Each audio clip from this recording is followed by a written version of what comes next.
Hey folks, today is Friday, November 15th, 2024. As usual, my name is Jake Baldino, here to talk about all the video game news that has been going on this week. There's quite a bit to jump into, so the first thing, Xbox is talking handheld again. Yes, Phil Spencer went on record, of course, head of Xbox guy, with Bloomberg talking a lot about Xbox plans, as usual, and he once again alluded to more handheld stuff. In this interview, he did say that they are working on prototypes. He said it is something that they are expected to do, and he said that even though he confirmed that they have a plan to release a handheld, they said it's still years away from release, which actually surprises me. I actually thought they would be a little bit quicker on this, but if you pay attention, this isn't super surprising news. Phil Spencer did go on record, I believe, in the summer, also talking about their plans for a handheld. He's also been on the record just into handhelds in general, like Steam Deck and the ROG Ally and stuff, and how Microsoft has actually supported some of those devices. So yeah, that's a thing. Microsoft actually has been in the conversation a lot this week, especially with the launch of their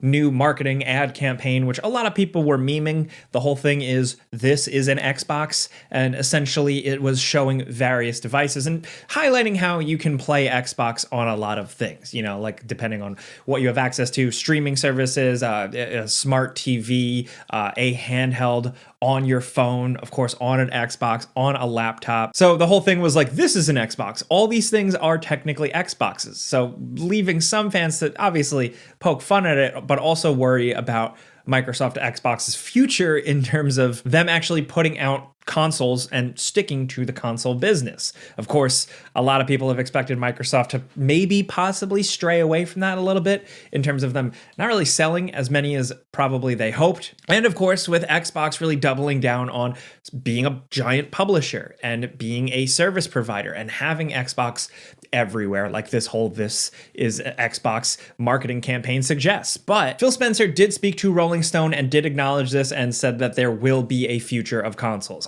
I don't doubt that. We've seen leaked plans already after like all the FTC stuff that they do seem like they want to stick in the console market. But I will also say that these big companies, Google, Microsoft and stuff, they do act fast sometimes and they do change their mind very quickly on some things. But I know Xbox is very much changing. We're feeling the winds of change, but as of right now, it seems like they're kind of sticking around how they have been. But again, this is just the CEO, the head, talking, and actions really speak louder than words. So we'll see where things end up. I think the most interesting part of this conversation, though, is an Xbox handheld. Is that something that interests you? Or is it the fact that Xbox stuff is available to stream on so many other platforms? Do you feel like you even need a dedicated Xbox handheld? Phil Spencer in this interview did suggest that playing games locally is important, so it might not be a streaming handheld thing, but either way, I just want to know where you land. If you're an Xbox fan or maybe like a Game Pass on PC fan, I just want to know where your head's at. But also, speaking of Xbox, or really Xbox Game Studios, Avowed got this new release date trailer. It's dropping February 18th, 2025. Interestingly enough, on PC, they're releasing it on Battlenet. Of course, Blizzard's classic launcher. That's an interesting move. Something I honestly did not expect.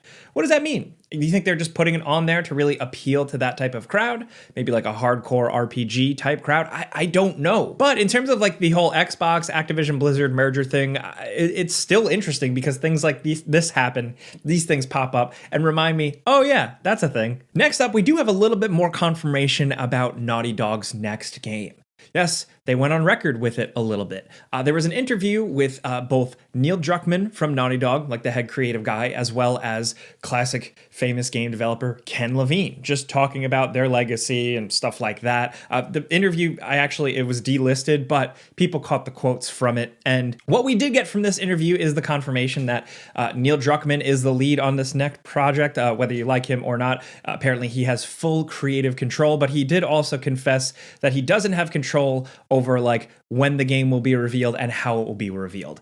He also, interestingly enough, confirmed that this game has been in the works since 2020. So it's been some time. That being said, game development is getting longer and longer. So is this something that we're going to see soon? I have no idea. And we didn't really get any information about anything like that. And in terms of what this game is, we still don't know. But at this point, for the last year or so, I have seen every rumor. I've seen like first person, third person, sci-fi, fantasy, who knows, dude. I'm going to be that guy. I'm going to be that old guy that just hopes that they go back to making cartoony games. I just want another Jack and Daxter. But hey, What are you going to do? Along with that, in PlayStation news, Video Games Chronicle is reporting that PS5 Pro Scalpers are selling the thing at a loss, potentially, just tracking prices and stuff like that. And the fact that like you can still fairly easily buy a PS5 Pro online shows a couple of things. Some people can look at that and say, well, maybe there just wasn't enough interest in the console, or maybe it was just too expensive for folks. But either way, it's nice to see that maybe some scalpers bought these things up and now they can't move them. Look, man, I try to make a buck as much as the next person. I will say that. But I think after the hell that scalpers personally put all of us through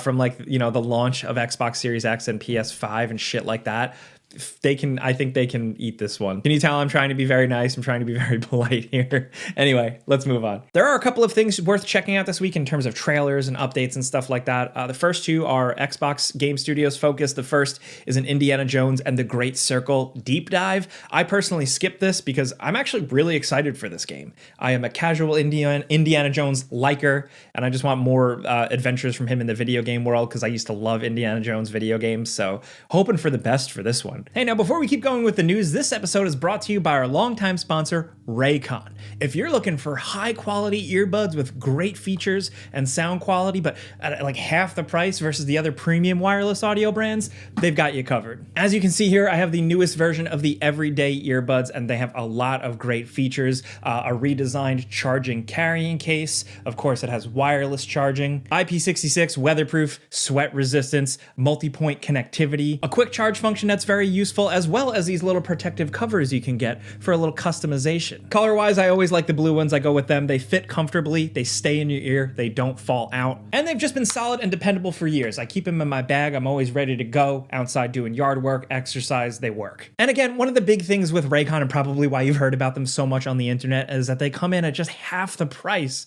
versus the other big guys. They're already a really great deal, but now you gotta factor in Black Friday, baby. By using our link, clicking it down there, or going to buyraycon.com/gameranx, you can get up to 30% off site-wide. Raycon has a bunch of cool stuff, so it's worth checking out, but this Black Friday Cyber Monday deal is awesome because, like I've said for a while, these also just make great gifts. So again, click the link in the description down below or head to buyraycon.com/gameranx to get up to 30% off site-wide. Big thanks to them for sponsoring this video, and now let's get back to the news. Also, a documentary on Compulsion Games' South of Midnight.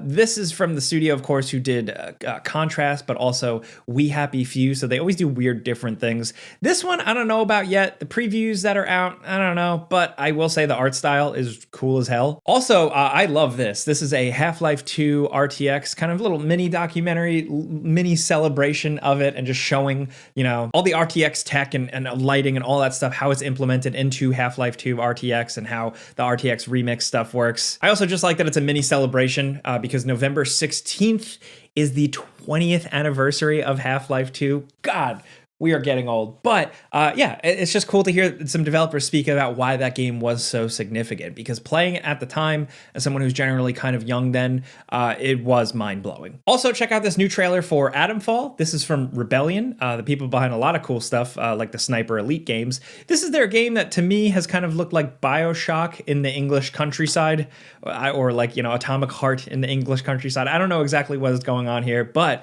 it seems cool, and now it has a release date. It's dropping March 27th, 2025. Yes, we're getting to those 2025 game releases now. Also, along with that, we did do a before you buy on the PS5 Pro. Really just quick first impressions. We didn't get a review unit of it, so I bought one.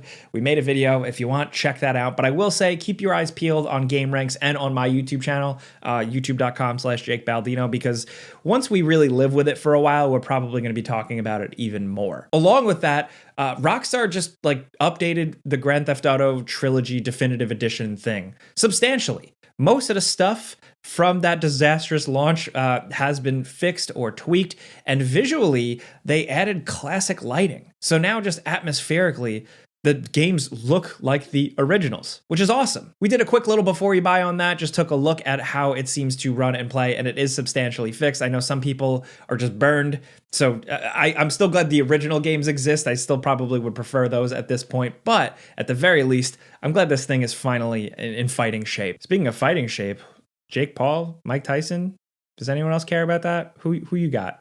Anyway, also check this out. This kind of flew under the radar, but GOG or GOG, they've been really good in the past, but now they announced this game preservation thing. This is the GOG Preservation Program. Essentially, it's them working to keep some classic PC games playable and compatible with modern systems and systems in the future. As of right now, they have like 100 games in the program. And in their words, the GOG Preservation Program ensures classic games remain playable on modern systems, even after their developers stop supporting them. By maintaining these iconic titles, GOG helps you protect and relive the memories that shaped you, DRM-free, and with dedicated tech support. They have a Q&A if you want to learn more about it, and this is very cool. They are still a store at the end of the day, and they exist to make money, and I think they are doing this to make money, but it's in a way where they will earn my dollar. This seems good. Also, in terms of game preservation stuff and game history, do check out this tweet that suggests that Unreal Gold and Unreal Tournament can now just like be downloaded for free. You can just go get it because Epic gave fan sites permission to host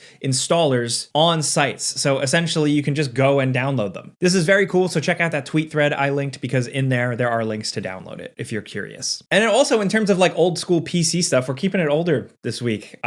Warcraft 1 and 2, like remastered, have just been released. Blizzard just put them out. Got quality of life improvements, some slightly updated visuals and features, and yeah, it doesn't seem like it's like a disaster like how Warcraft 3 originally was when it was first launched. People were not happy with that. This seems fine so far, and I'm looking forward to jumping into these because these were my first exposures to Warcraft. Do they hold up? I don't know, but I'm looking to find out for myself. Now, ending on some entertainment news like I usually do, this one is potentially a downer, but it seems like the Splinter Cell movie that was in the works for many years with Tom Hardy involved is canceled. This was actually announced way back in 2012. I totally forgot about this, but apparently Tom Hardy was going to play Sam Fisher. Weird choice, but okay. However, according to the direct, they interviewed a producer signed on. He said it's not happening. The quote is this: "That movie would have been awesome. Just couldn't get it right, script-wise, budget-wise, but it was going to be great. We had a million different versions of it, but it was going to be hardcore and awesome." That's one of the ones that got away, which is really sad. That's how a lot of these projects go. You hear them announce, and then they just fizzle out forever. So many things over time. The amount of times they tried to make a Halo movie, the BioShock movie. These things just come up, they prop up, and then they fizzle away. Like that Metal Gear movie. Is that ever going to happen? I don't know, but at the very least, the Netflix Splinter Cell animated thing seems like it could potentially be pretty cool, and we do know that Ubisoft is remaking the original Splinter Cell game, so at least there's something out there for us fans, but we're starving, and we're probably going to remain close to starving. Still, those original Splinter Cells aren't going away, and I love them, so yeah. Tom Hardy's just too busy being the weirdest version of Eddie Brock I've ever seen. Anyway, that's the gaming news this week. I want to know what you guys think in the comments about everything we talked about. Xbox's Handheld. Is that something you would actually be interested in? Avowed releasing early February. You're going to play that? And what do you expect from Naughty Dog's new game? You've seen the rumors, the suggestions. What do you think it's going to be? Hell, what do you want it to be? Let's talk about all the announcements, everything. I'd love to hear from you. And of course, there's going to be a pinned comment below this video where we're saying, hey, what are you playing? Let us know in that thread for research for our videos so we can kind of tailor them to you. It helps to know what you're actually playing. But that's it. Let me know what you think about everything, like I said, but clicking the like button does help us. We appreciate that. We're here every Friday to get you caught up on the news. I never miss. So yeah, thank you for being here. You can find me on Twitter, Instagram, and Blue Sky, I guess. Just look up Jake Baldino or whatever linked below. But thank you guys for being here. Have a great weekend. Be safe. Pizza's on me.